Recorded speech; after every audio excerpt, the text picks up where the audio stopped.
จารณารับห้องบทรายงานผลการดำเนินธุรกิจรวมทั้งบทรายงานการเงินของบริษัทประจำปี2025ในปี2025แมนได้ผลิตกระแสไฟฟ้าขายยกให้รัฐวิสาหกิจไฟฟ้าลาวหรือว่าฟฟลตามสัญญาซื้อขายไฟฟ้าและดำเนินการตามกฎหมายและกฎระเบียบต่างๆของบริษัทมหาชนที่จดทะเบียนในตลาดหลักทรัพย์ลาว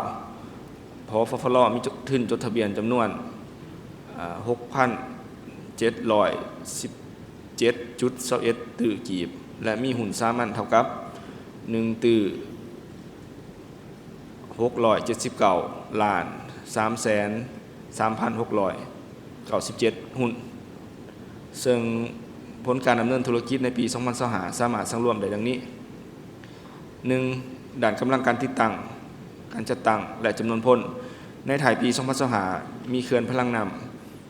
อยู่ในการคุ้มครองทั้งหมด10เขื่อนรวมกำลังติดตั้ง637เมกะวัตต์เขาถือหุ้นในเขื่อนไฟฟ้าของผู้ผลิตไฟฟ้าอิสระทั้งหมด16เขื่อนรวมกำลังติดตั้งตามสัดส่วนหุ้น 1,019.72 เมกะวัตต์รวมกำลังติดตั้งทั้งหมด 1,656.72 เมกะวัตต์ขนาดผลประกอบใหญ่ทั้งหมดหาทานและมี10ฝ่ายจำนวนพนักงานทั้งหมด819คนยิ่ง160คนเพิ่มขึ้น21คนเทียบใส่ปี2024 2. การผลิตพลังงานไฟฟ้าเทียบกับแผนผลิตในปี2025แมนเท่ากับ 6,756.19 จิกะวัตต์โมงปฏิบัติตัวจริงได้ 8,038.45 จิกะวัตต์โมงหรือเท่ากับ 118.98% ของแผนการสำหรับการผลิตของเขื่อนที่พฟลคุ้มครอง 100% แม้นสามารถปฏิบัติได้ 3,036.90 จิกะวัตต์โมงหรือแผนการ 18.2% 3. ผลการดำเนินธุรกิจทางด้านการเงินและหนี้ต้องรับประจำปี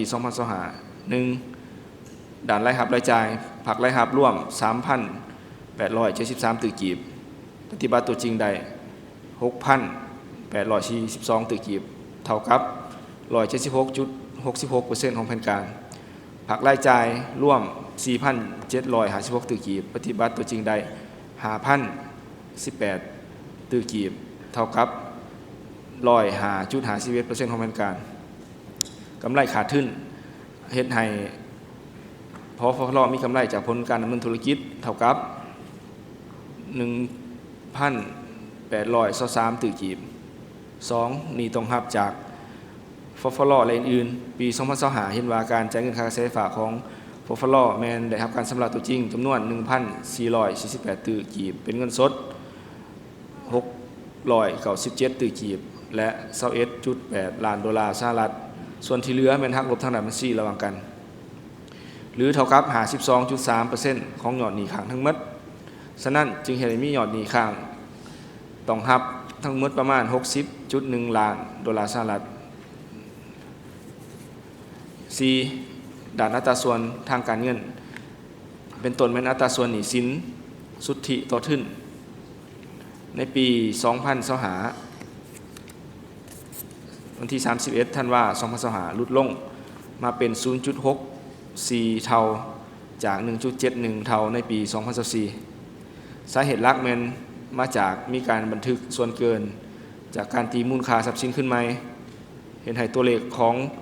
ส่วนของผู้ถือหุ้นมีการเพิ่มขึ้นสภาพบริหารได้พิจารณาอย่างละเอียดแล้วเห็นดีให้ผู้ถือหุ้นพิจารณาห้องบทรายงานผลการดำเนินธุรกิจรวมทั้งรายงานการเงินของบริษัทประจำปี2025กฎหมายว่าด้วยวิสาหกิจได้กำหนดไว้ว่าเวลานี้ต้องผ่านมติโดยคะแนนเสียงหลายกว่าครึ่งหนึ่งของจำนวนเสียงที่ร่วมกองประชุม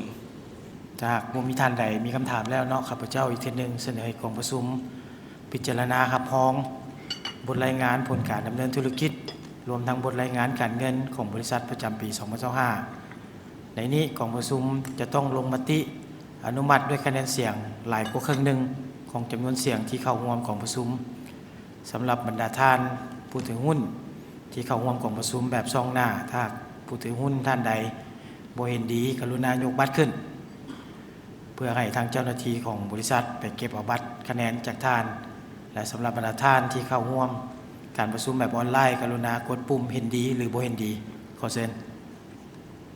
การนับคะแนนเสียงสำเร็จเนาะข้าพเจ้าขอประกาศผลการนับคะแนนเสียงดังนี้หนึ่งมันเห็นดี1ตื้อ4,400ชามา493,572 เสียงหุ้นเท่ากับ 100% 100